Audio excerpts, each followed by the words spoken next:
Thank you very much to be here. And this is the second event of the AlterFestival in Torino, and this is the first event in English. So we are having a great pleasure to have with us after Professor Halevi that delivered the first opening session last week. We now have Professor Toporowski, who is also an old friend, not old in certain anagraphics of course, but an old friend of the IUC, coming in Torino every year. And we have Sasha STOJANOVIĆ that is also here with us. He's also an old acquaintance, student of IUC, alumnus, and also a very prestigious now professor at the University in NYU in Shanghai. So today we're talking about austerity, basically. The politics of dear money is, I believe, the foundations of austerity. That at least was my expectations, but maybe in fact we will discover something different. So without further ado, I leave Jan first. Or that's the plan? Okay, thank you very much. Jan, you have the floor. Jan doesn't need much introduction, but just a few words. He's a professor at the SOAS in London. Is the author of very important publication, including one on theory of economic crisis in capitalism. A few years ago, that was, I believe, an international bestseller.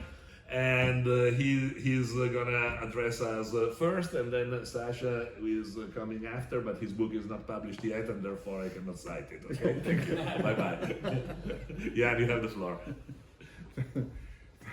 Thank you very much, UGO. I must say it's a great pleasure to be here in Turin. I would like to thank UGO and the organisers of this session, International University College, for this invitation, for giving me the opportunity to talk about the war, inflation, and monetary policy, and in particular what I would like to do today is re-examine or reopen the question of how war is affecting the fiscal balance and the fiscal dilemmas that governments are facing. These are the fiscal dilemmas that have it is a very particular at the moment, and I think create major political dilemmas for the government, for all our governments. Let me start off with the fall of communism and the so-called peace dividend. When communism collapsed at the end of the 1980s, around 1989, 90, 91, this had a major fiscal significance for Western governments, because it gave them what a lot of them referred to as the peace dividend. All of these governments undertook reviews of their defense forces, their defense preparedness. All of them found that all the defenses that had been built up against the arrival of the Russians in Western Europe or North America, a lot of these defences were no longer needed, and ideally should have been used for welfare purposes. In actual fact, this peace dividend, if it genuinely was a peace dividend, the proportion of GDP spent on defence by most countries in the world, but certainly the countries in Western Europe and North America, was reduced significantly.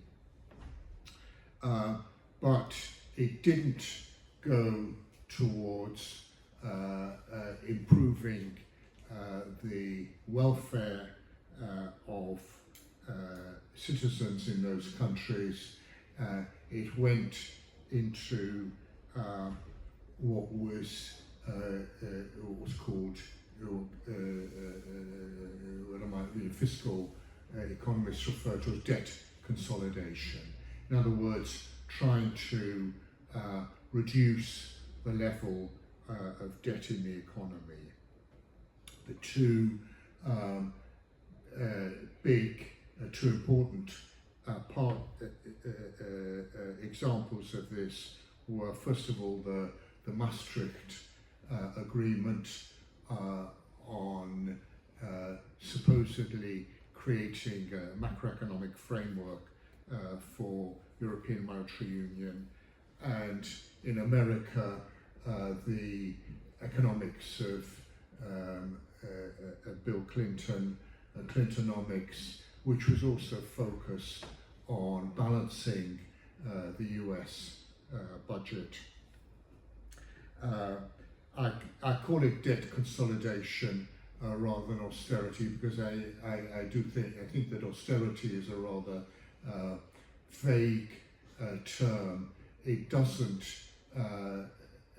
really highlight what's usually the essential purpose of austerity, which is a belief that the government debt needs to be reduced, or it needs to be brought down to what is considered to be more manageable, or maybe to satisfy the financial markets or to satisfy politicians. This push on debt consolidation ends up with the stagnation after 2000. Well, it ends up with the crisis of 2008 and the economic stagnation afterwards, in which all the governments dedicated themselves to debt consolidation found that they couldn't get the economic growth that would allow them to reduce their debt. This sounds very familiar today, because we find certainly in the country where I live, in Britain, there is on both sides of the political divide, there's a belief that growth is, if only there is growth, then the fiscal balance will somehow emerge, will be corrected, will become positive, and debt can be consolidated. So the function of fiscal policy is no longer to support public services, to support welfare, but is essentially to get down the level of public debt. After this debt consolidation proved impossible to achieve after 2008, all governments exceeded their targets for debt, and this was followed in 2020, of course, by COVID. We're now in times that you all remember, and the government's borrowing heavily to provide replacement income for firms, and for households. With the new Cold War emerging, the new Cold War against China and Russia, with the war in Gaza, this requires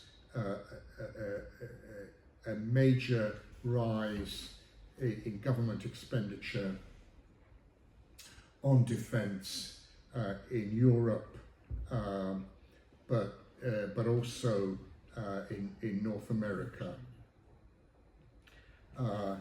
In Europe and North America, because Europe and North America had,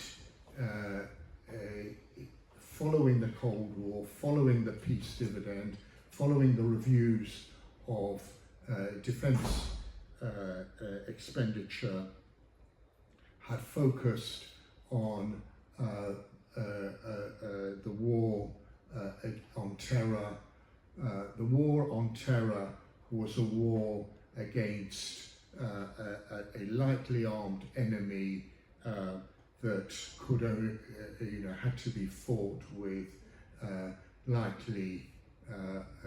equally lightly armed but very mobile military. What was cut back was expenditure on infantry, heavy artillery, and missile drone defences, and aircraft. And this is what our governments now want to expand if they're going to to follow through commitments to China's neighbours and commitments to Russia's neighbours. However, to understand the impact, the economic impact of this, you also have to look at the way in which these heavy arms are produced. In the US, these arms producers are essentially produced for the government. The government is in a very strong position. In Europe, as a result of the peace dividend, the fall of communism, the arms producers were much more strongly commercialized and were really dependent on contracts in developing countries. The result behind this was also the fact that NATO has only a weakly integrated arms production programs. It's essentially the bit that's integrated is purchases from the US. This is now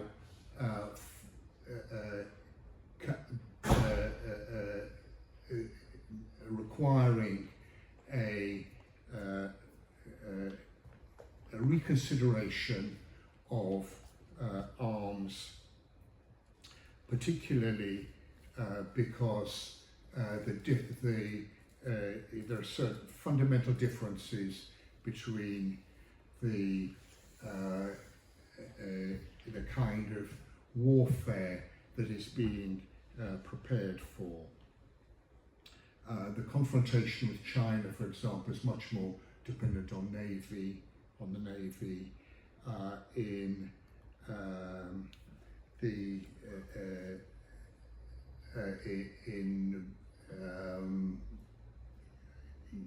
in Europe, where defence and support for the Ukraine is put forward as a priority. This requires heavy artillery, much more heavy artillery, and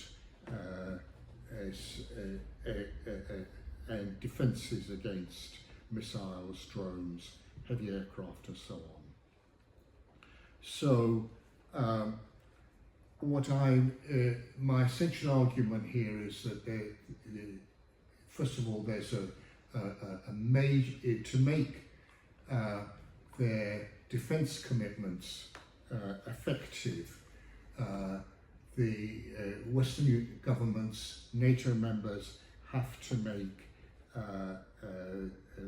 very large increases in defence expenditure. This is incompatible with the general aim of debt consolidation after COVID. All governments in Western Europe and North America are committed to some form of debt consolidation. Okay, in the US, the commitment is not very, very clear.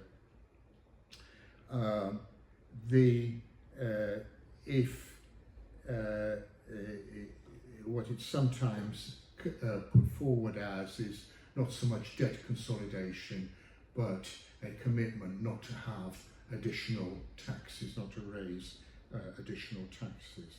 If you're going to do that, then essentially the only way you can pay for this and have debt consolidation is to reduce public services and reduce public welfare. Now, to some extent, you could exclude the debt consolidation argument. You could exclude the public welfare, the welfare expenditure, public services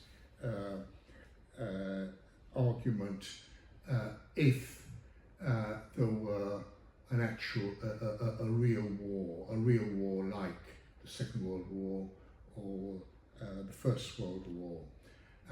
But what we find is that because it's a Cold War, because essentially the war is being is a proxy war. It's not the Americans or the Germans or the French or the Italians that will be doing the fighting in the Ukraine. It's the Ukrainians.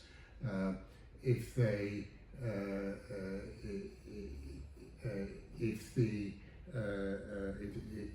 is if the dispute over Taiwan flares up to an armed conflict, it won't be the Americans that will be doing the fighting.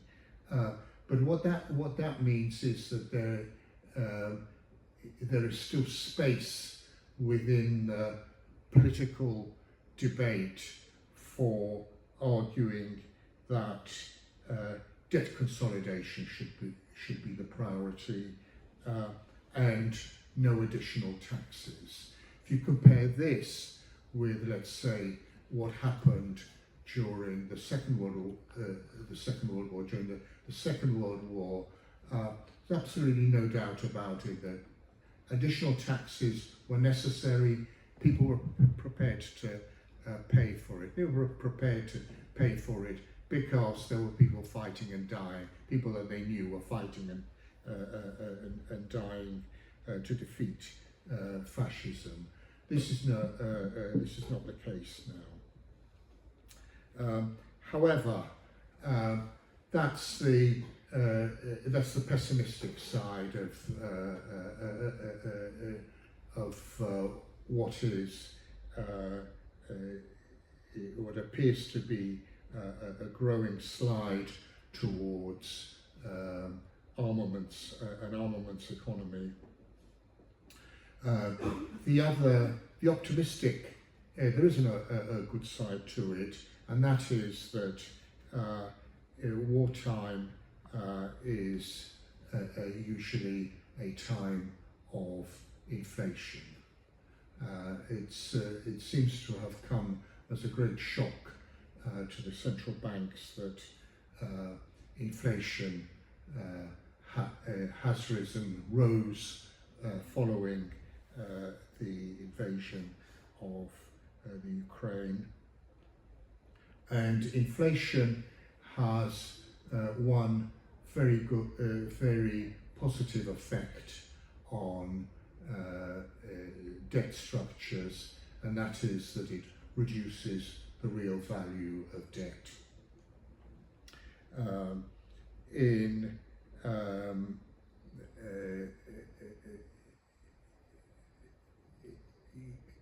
effect,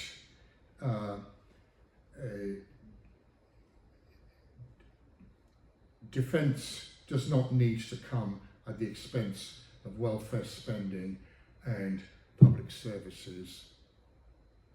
Defence can come along with inflation, and the inflation will deal with the public debt. In Britain, for example, the very nice example is that the government debt reduced substantially during the 1980s.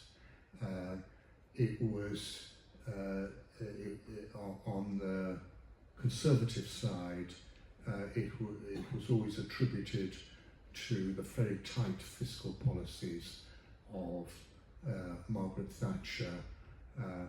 This was not the case. What brought down the ratio of debt to GDP was the inflation of the early years of Margaret Thatcher, when inflation went up to something like 25%. If debt is fixed in money terms, then as inflation rises, the debt diminishes in relation to current income.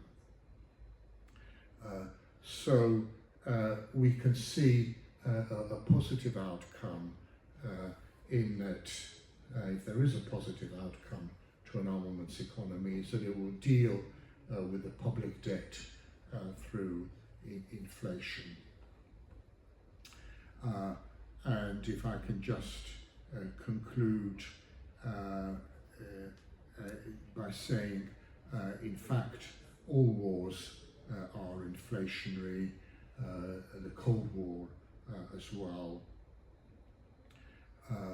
Now, this is a theoretical challenge. It's a challenge in particular to central banks, about which Alex will be talking about, because central banks conduct monetary policy to control inflation. They do this in the belief that inflation is a monetary issue. As Milton Friedman used to remark, inflation is always and everywhere a monetary phenomenon. Wartime inflation shows that it is not. It is a real phenomenon. It's a phenomenon caused by massive imbalances between demand and supply, and these cannot be managed through monetary policy. But I'll leave Alex to say some more about this. Thank you very much. Thank you, Professor Toporowski. So we learned that it is good news to have a war because inflation is going down and inflation is going up, and therefore the service of the debt is going down. That's the idea. Yeah. If getting rid of the debt is your main purpose. Okay, I understand. It seems to me that there is a lot of there are quite serious attempts, and we are seeing that in the very recent times, to have interest rates go down in Europe and remaining down in Japan in order to service the American interest, which is they are badly indebted, and if the Japanese and the Europeans take away their money from the United States, it's gonna be very difficult for them to wage the war. So it seems to me that is also to be taken into consideration, especially on the Taiwan China scenario, right? Yeah. Okay, because they probably try to lower even more the value of the yen in order to force the Chinese to lower the value of their money. So I think there is also that side, but maybe we discuss that later. Sasha, please, you have the floor. Thank you.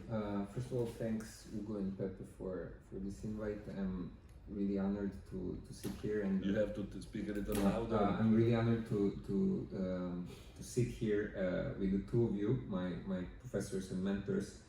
And so I wanted to kind of intervene, considering, okay, if we have this politics of dear money as this kind of issue that we are trying to think about, and all the adversary conditions that brings in.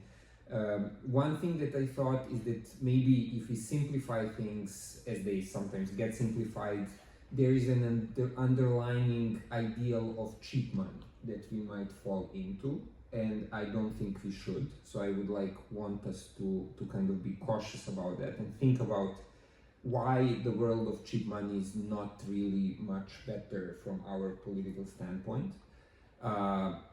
And then the other aspect of this consideration is my own experience from China. So I studied China's financial system and monetary policy, and so I thought, okay, if we are to say, in considering this problem of cheap and dear money monetary conditions, what would we want if we could, if we had political power, and if we could change the policy, if we would not abandon money, banking system, financial system altogether, which I guess we couldn't in the short term in any case, what would we want? What would we propose?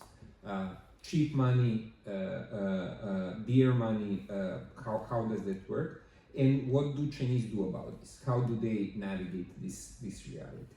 So first, just a couple of words. I can imagine it's quite clear to everyone why the ideal of cheap money is a spurious one and not something we should subscribe to in any sense. What I think we can observe with basically what has happened since the kind of the prime era of cheap money, of zero bound interest rates in the US. Until today is, I would say, just revealing that behind this ideal of equal access to money, market fairness, and all that, in fact, is that this was always a political issue. So the revealing of that has happened in stages, because, and the first stage probably is the financial crisis. In the financial crisis, we got to know about these non-standard monetary policy tools, right? So instead of simply managing the interest rate through the interest rate corridor or standard monetary open market operations, we got all of these asset purchase programs, first short term, right? And extending, towards providing liquidity to the financial market, which was the big deal, and the other big point was the scope was broadened, right? So moving away from simply purchasing government debt towards purchasing privately issued securities, right? And that was already controversial enough.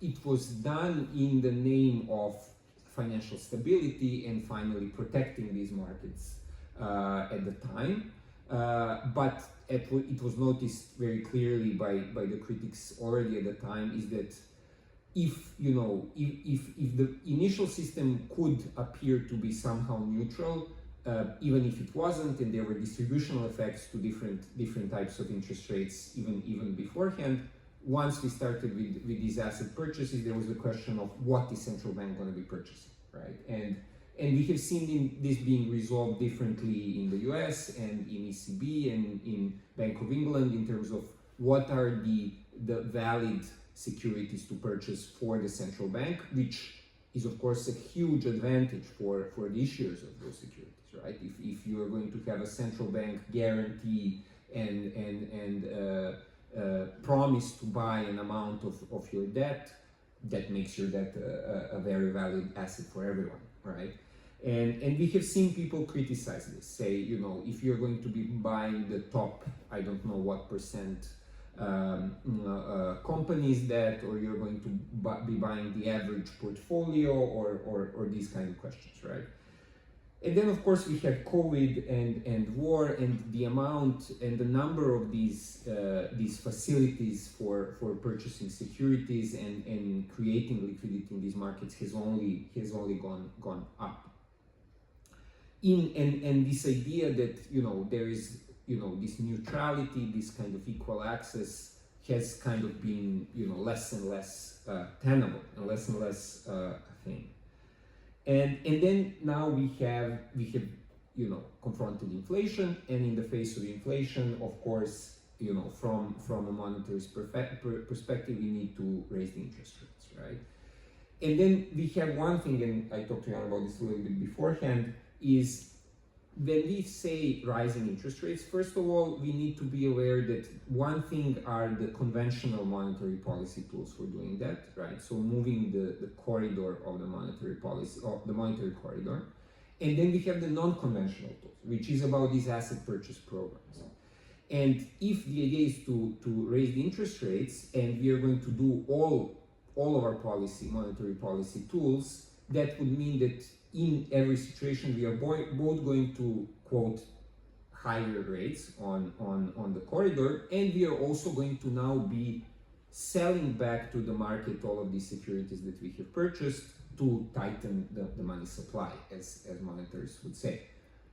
And we have seen that this has not happened equally across central banks in the world, because for different reasons, but one of the reasons being that the effects of selling back these securities has to do with whether there is anyone to buy them. And the size of the balance sheets of central banks, the asset size of the balance sheets of central banks is so large that just supplying these or giving these back would cause such a financial disturbance, and many of the markets are not liquid enough to buy this in the first place. So again, another part of this story, what is monetary policy? What does it now mean to have higher interest rates, and how is this providing equal treatment or not, even in this very, very basic sense? I think all of these are quite controversial, and if we go beyond this simple idea, higher or lower interest rate, we can see a lot of different ways to do this, and they typically have very interesting distributional effects that we can look at. Now, I want to stop with this and turn to China, right? And in China, what we do not see is cheap money, right? So in China, the idea of pursuing a socialist monetary policy does not mean simply making money very cheap. So if interest rates are not that low in China, and some would say this is because we want to keep the foreign investors in the country or whatnot, but these things are questionable, because we have the fact that China has a closed capital account, and even if the investors, the question of investors coming in is already kind of besides the point, since they can come in on such a marginal level, that this probably is not really the reason why we have high interest rates in China. And if we have them, then we can ask, okay, if money is dear in China, does that create all of these distributional effects and inequality that we are so much against when we think of it here? And secondly, we also have these relatively high interest rates despite no inflation. In fact, a very deflationary economy in China, right? China could run the cheap money policy without any problem. There would be no inflation, and so there's not even that reason for having these higher interest rates. So I would say what we need to think, like how we should reshape this discussion, or how we should reframe it, is instead of simply thinking of high or low interest rates, we should be thinking about interest rates in the context of several different things. First of them is the one I already mentioned, which is the unconventional tools, which basically means public backstop to provide liquidity selectively, right? So this is one thing. Another thing is, of course, something also quite obvious, which is inflation targeting. And the question that we should also pay attention to in the West is that besides this issue of higher or lower interest rate, will the monetarist reasoning that we have in the central banks of the West, will it ever lead to a higher inflation target, right? Or will we still stick to this, questionable 2% target that we have been having until now?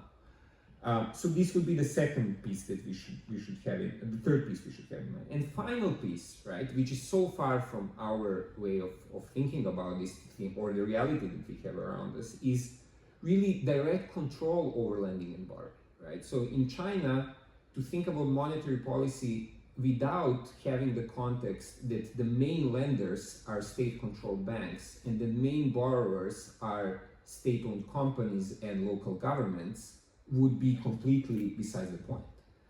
So if we have dear money in China, this might not have adversary distributional effects as long as we have public backstop that is politically used to protect the masses, let's say, those that would not have access to financing in other ways.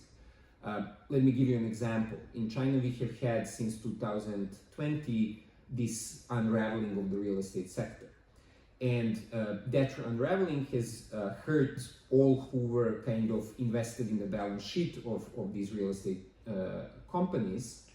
And the government that kind of initiated this whole unraveling through its regulatory action in 2020 has said, we will not let you go bankrupt, not because we want to save you or all of your investors, but rather because we care about the households that are waiting on their apartments that have not yet been finished, that you're promising to finish. And so we will provide you liquidity, we will backstop you to complete these housing projects, because the households that are paying mortgages on the apartments that you haven't finished should not suffer from this whole thing. While on the other hand, what they deemed speculative investment in these companies, they will not get repaid, right? So we will provide liquidity for specific purposes, right? So this is how you can think about backstop, right? When you want to think about the control over lending and borrowing, right? The question is not like the typical kind of monetarist problem that we have of demand for credit, right? How much are the banks going to borrow in the money market, and how much are the bank's clients going to borrow from the banks?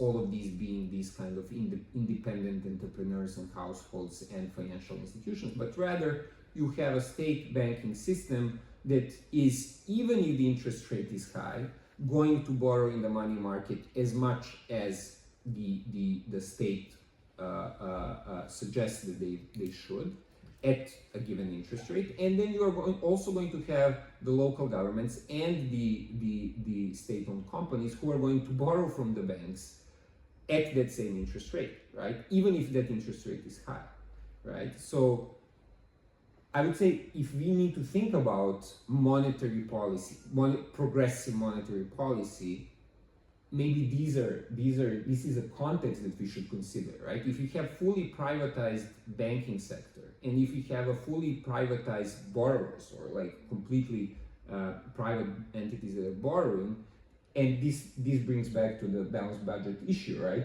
If our government as a borrower is for us really only central government, in China that would be local governments mainly, so a much larger field of borrowers, then you know, the point of this policy is already to kind of provide benefits to those that are in monetary power within the economy. While if we have control over all of these entities that are affected by our monetary policy, we could even have a relatively conservative, high interest rate, dear money monetary policy and still use it for, let's say, for class benefits to those that are in need. Yeah, thank you, Sasha. It seemed to me that, I don't know, I kind of feel that there is a piece missing in your presentation, which is the change in the geopolitical relationship that is occurring now during the war.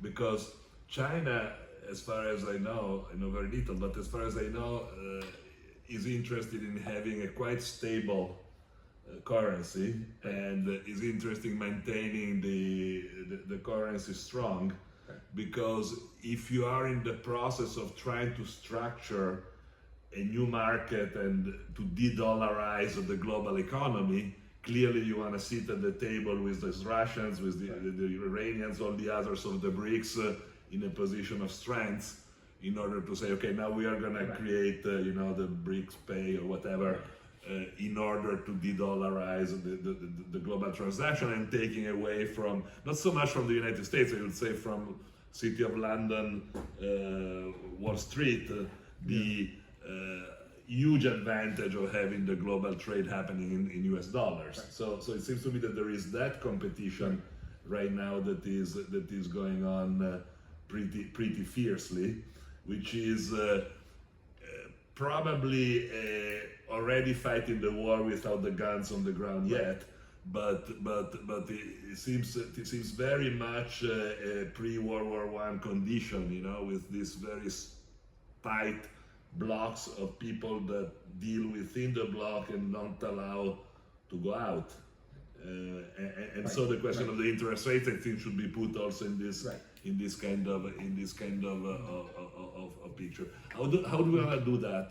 Should we open the discussion? You want to say something more in reaction to Sasha? No, I mean, I think you're.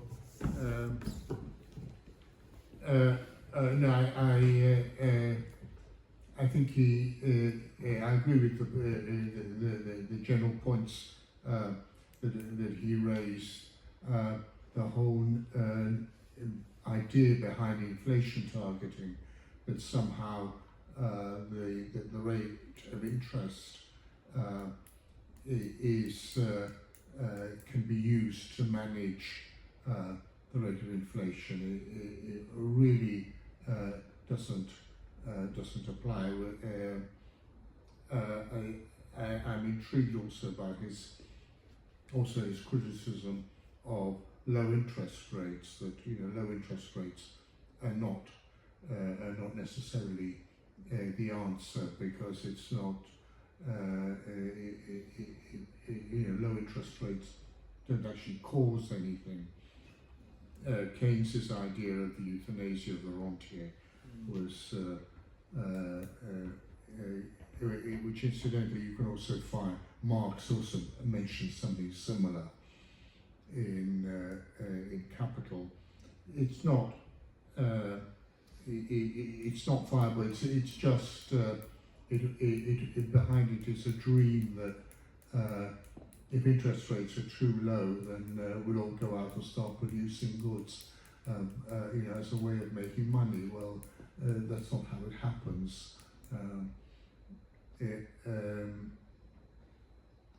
It's a different structure. So I agree. There's something else which central banks do, and which they can do very, very effectively, and that is intervene in times of financial crisis, as they did in 2008. Intervene to shore up the financial system, and that was very effective in 2008. But that was the only thing that was effective. It didn't improve the condition of the economy, nor did it restart the economy.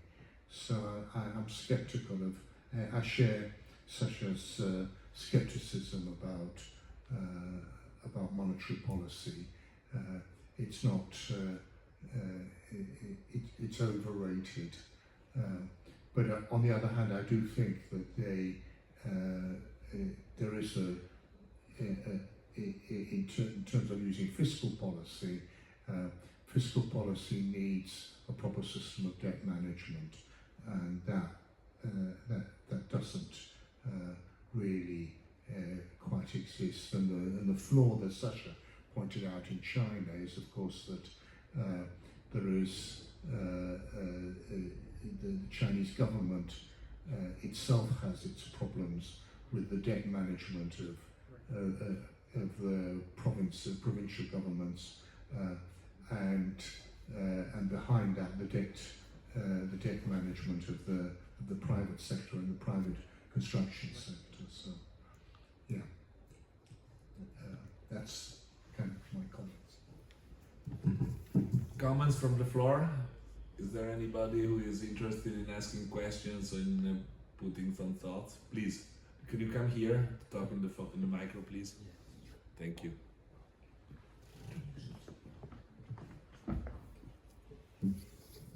Okay.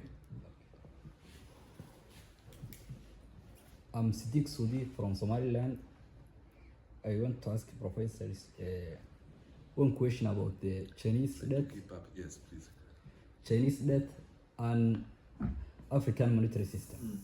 So, for the following countries, they don't have a strong taxation system.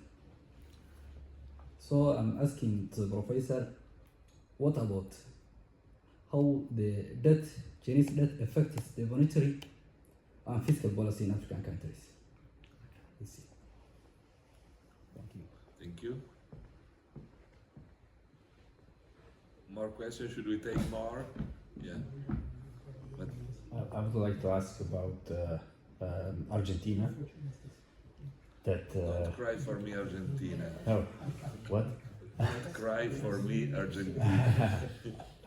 I've been fiancé with an Argentinian girl for 2 years and a half, and I've been three months in Argentina, and I discovered that inflation in Argentina is very high. And actually, all the people in Argentina, when they receive money from their work, the day after, they translate those money into dollar.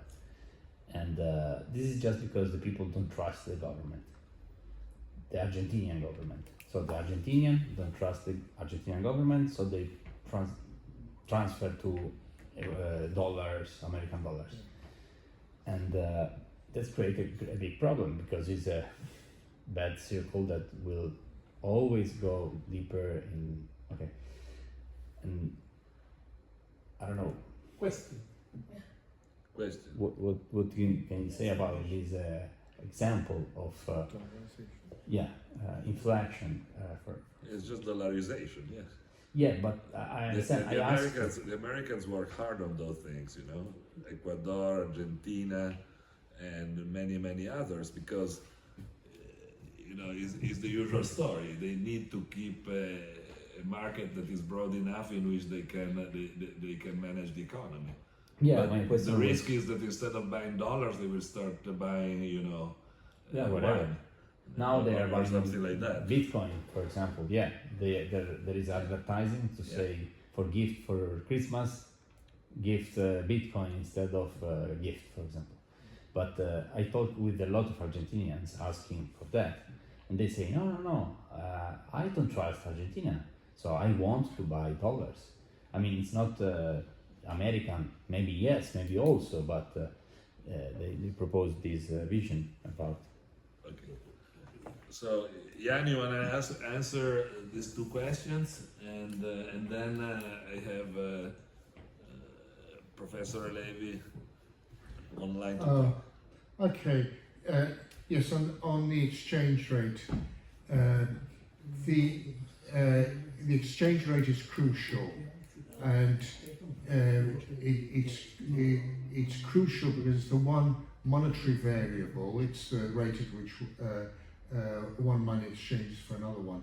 it's the one monetary variable that is related to the rate of inflation, in the sense that in most countries the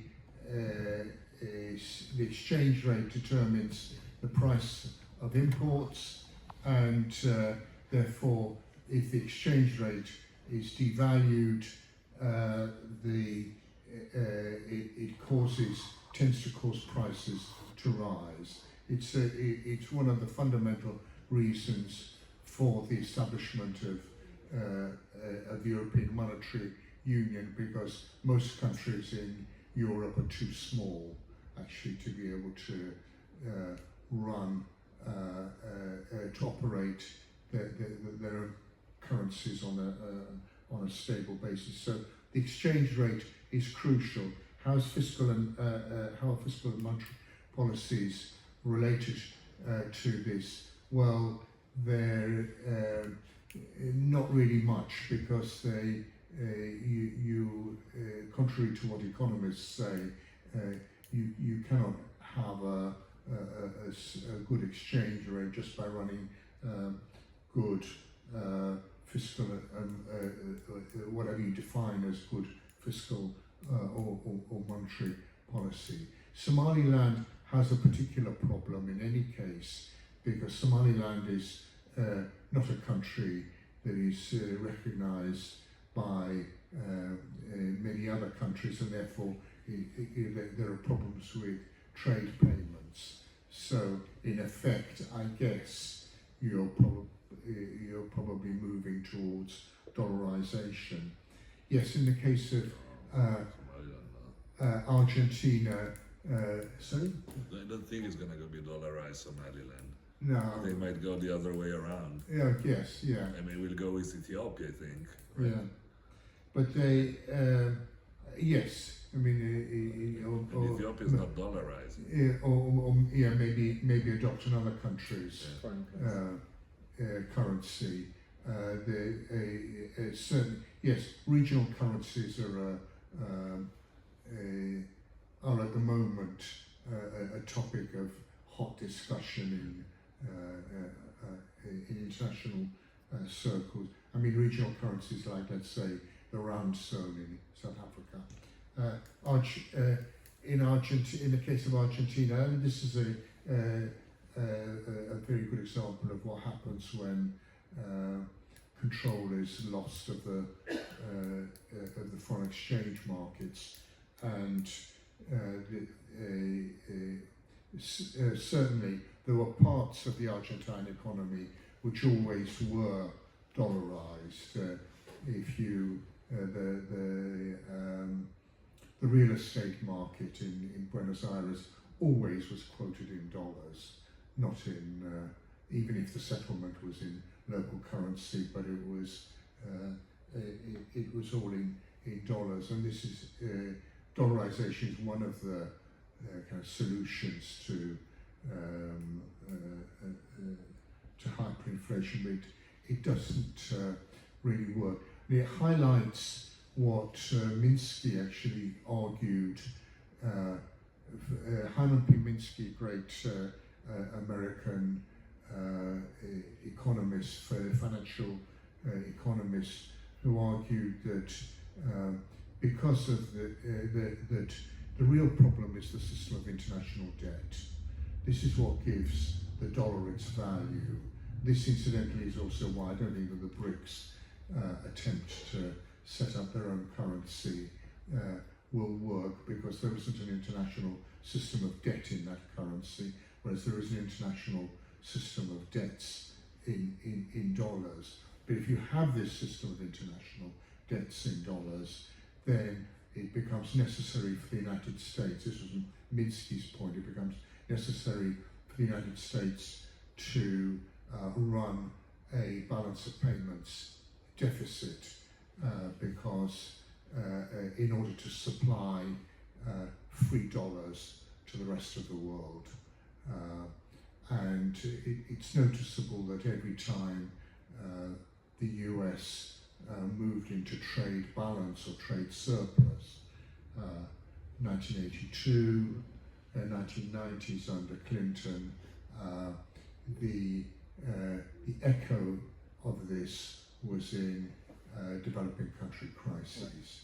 So it's not. However, I would say that there is a stabilising element provided at the moment by the Federal Reserve with the system of currency swaps with other central banks. But the other central banks are in Western Europe, and the only developing or emerging market ones are South Korea, Mexico, and Brazil. Apart from that, everyone else is on the outside. But that does have an effect, I think, of stabilizing exchange rates. Maybe just a word on this issue. I mean, as you said, I didn't mention, just very quickly. Yeah, I can do this one. I think exactly as Jan said, we should not think of the issue of internationalization of currency and this issue of international dollar is exactly about that, right? So one thing that we are observing with China recently is, and the point being that it's not necessarily as such important to have as internationalized currency as possible, but it is definitely important to be able to issue debt in your own currency as much as you can. Of course, if your currency is internationalized, then you can obviously issue debt in your own currency, which is what US does. But if you could issue debt in your own currency without reaching a certain level of internationalization, that is more important, right, in pursuing the kind of the hegemony in the international currency domain. And what we see with China is interesting, that we see that the amount of RMB denominated liabilities, external liabilities of China is growing, right? We see also a growing amount of non-RMB denominated liabilities of China, meaning that China borrows from the rest of the world more and more, right? And one would wonder why, right? Because if China runs a trade surplus, that it does the whole time, meaning that it is receiving a surplus on its current account, why would it want to borrow more on its financial account, right? And it definitely, in order for the two accounts to balance, it needs to reinvest whatever it receives from abroad, right? But the point and that's what Belt and Road was very much about, was in fact getting the investors or holders of wealth around the world to hold Chinese debt, right? This has been the agenda, right? And I guess the main kind of challenge that this is going to face is moving from public investors, which are already starting to, especially the aligned ones in the BRICS and around China that are holding Chinese debt already, right? Will be about getting the private wealth holders to hold Chinese debt as part of their portfolio, right? And this is so if we are thinking of banks and sovereign wealth funds of Saudi Arabia or BRICS or whomever, they are already holding Chinese debt. Now the question is, can we get the kind of portfolio managers of private wealth to hold it, right?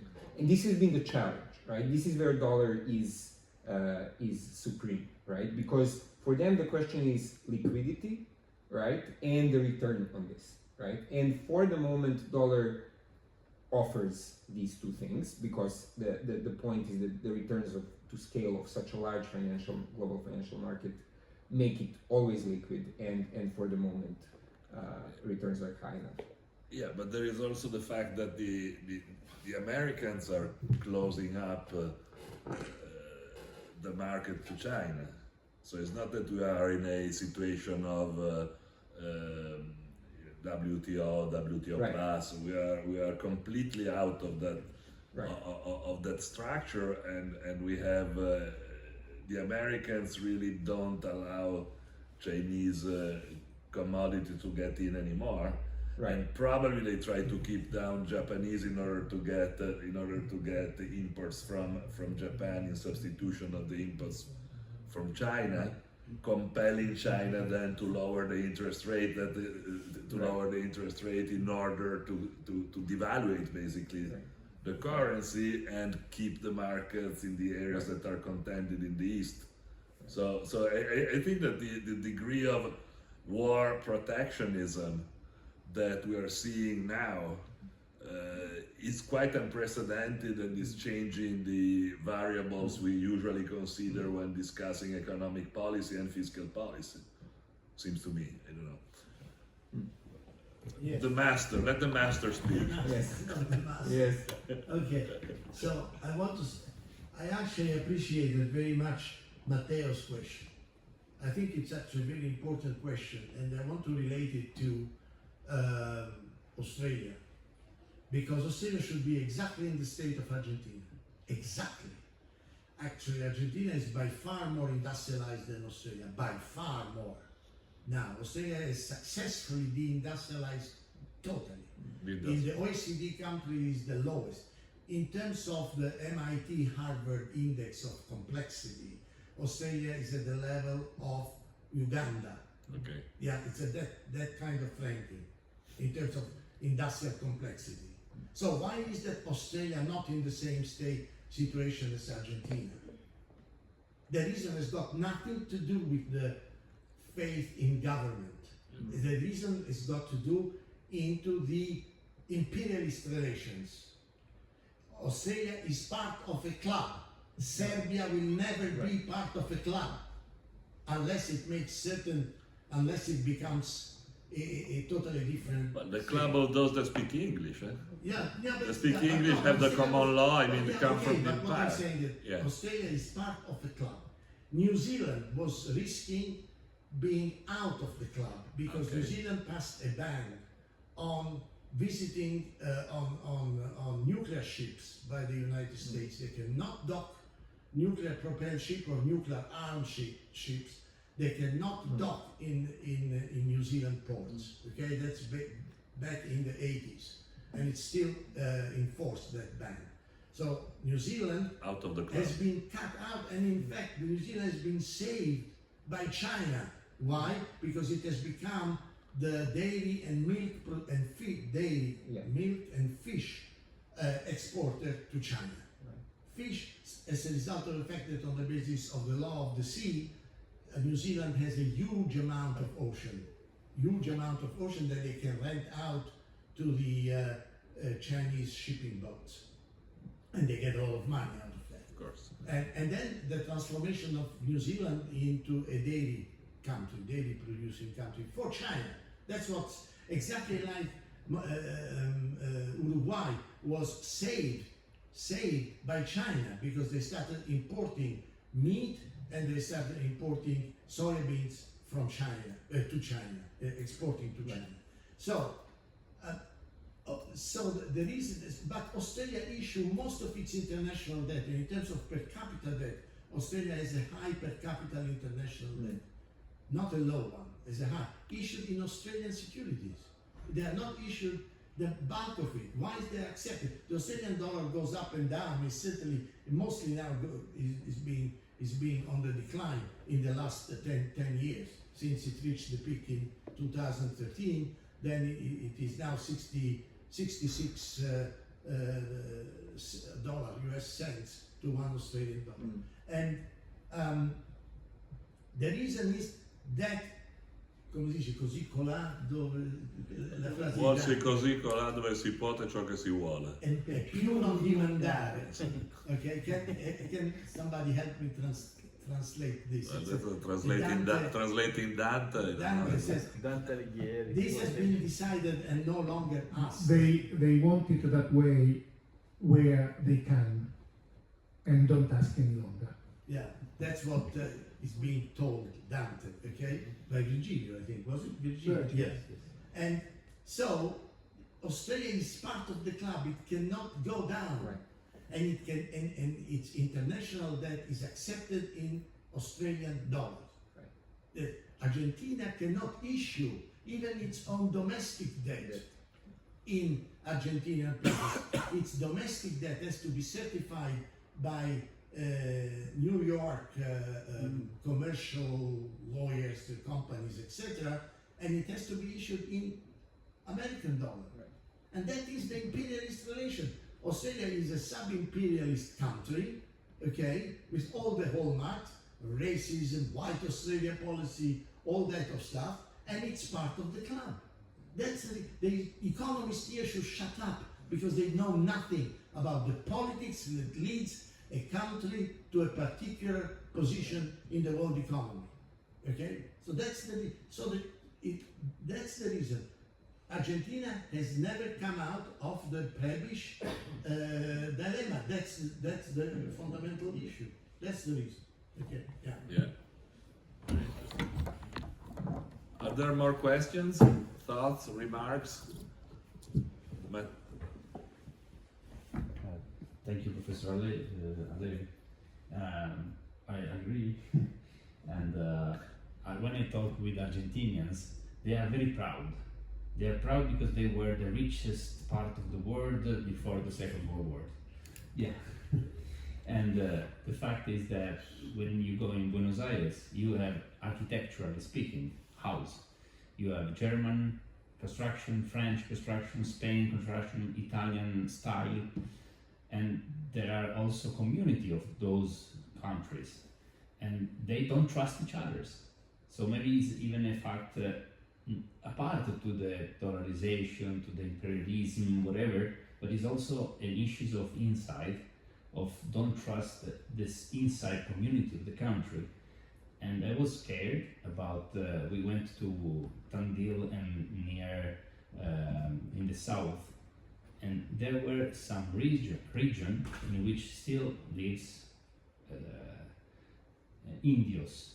Yeah. And if you go there with a car, they will kill you, because the Indios there thought that those land is of them.